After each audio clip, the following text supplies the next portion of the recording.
Leslie Flint was born in London in 1911 and has been described by spiritualists as the most renowned psychic of the 20th century. Two researchers, Betty Greene and George Woods, worked alongside Flint, where they recorded Leslie Flint's seance communications for over 20 years. The following conversation took place between the deceased man by the name of Mr Ohlson, who was a personal friend of both Betty Greene, George Woods and Leslie Flint. Ohlsen was also interested in spiritualism and healing, and his passing was very sudden. However, in November 1967, he then returned to them in spirit, where he was able to communicate with them using Leslie Flint as the medium, where he describes the afterlife. The researchers started the interview with, "Hello, who's that?" And the spirit of Mr Ohlson replied with, "Good Lord, Ohlsen here? Oh, Mr Ohlson, hello." Ohlsen then said, "How are you both?" "Oh, very well, fine, thank you." They asked Ohlsen, "How are you getting on?" "Very well, no regrets. I'm very happy. I wouldn't come back if you offered me all the gold and china. I'm perfectly well and perfectly happy. And I can't tell you how marvellous it is to be dead." Ohlsen continued, "Well, I was very interested in all this, and I used to go to meetings with you.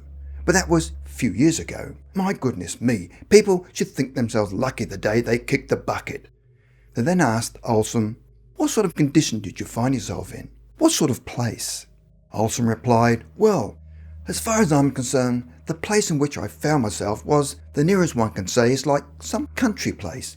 It could be anywhere in a sense. I mean, there were trees and the birds, and just as if one was walking up in a country village.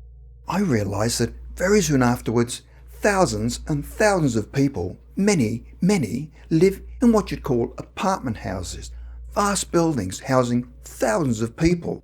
All sound rather like a large council estate, but nothing like that really. I think this place I first came to was a kind of reception station.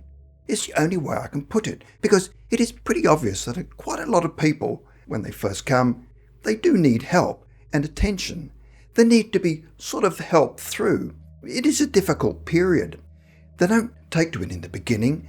The realisation that they're separated from people they're close to and fond of on earth, when they realise that although they can return, they very seldom do.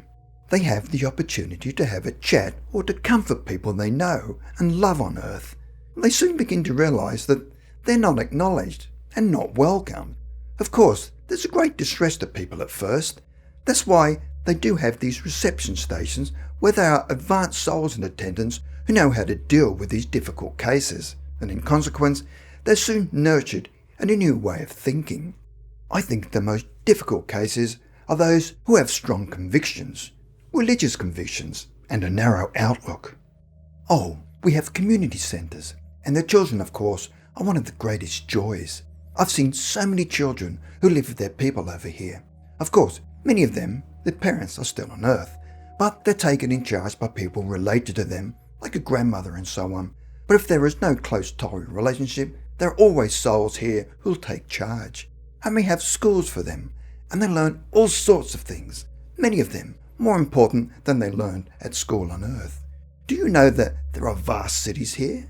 But also, you do get communities of people who, because of their nationality when on earth, they have the habit of clinging together or being together. This is usually, of course, a temporary thing with most of them. We have great halls of learning and of music. One can study any particular thing that appeals to one, mostly of an artistic endeavour, because it seems to me, I can realise that much more now, that art and the things of the mind and of the spirit are the things that are the most lasting, obviously.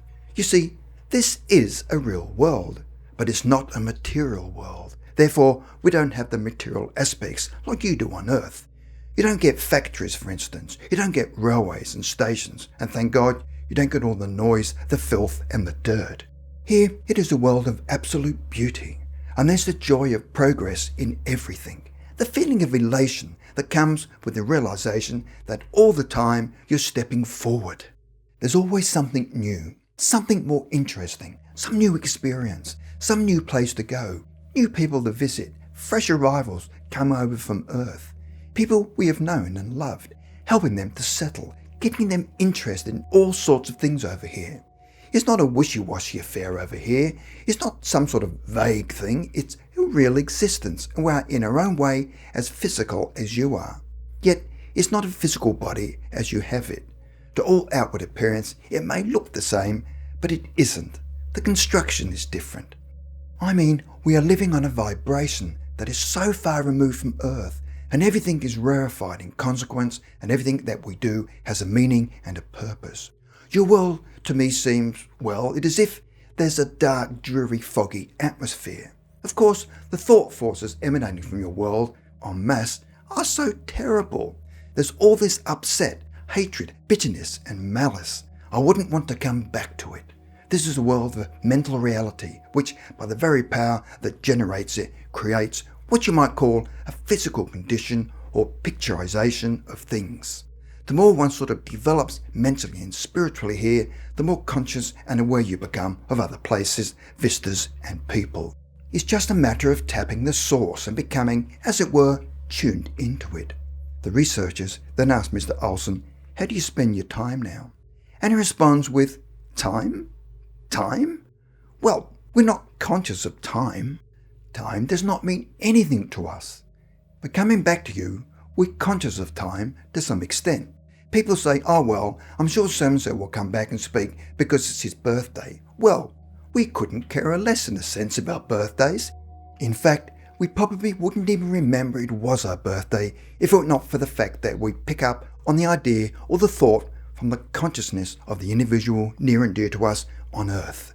The discussion with Mr. Ohlson lasted for half an hour, and then the signal weakened, well, they had to say goodbye to him.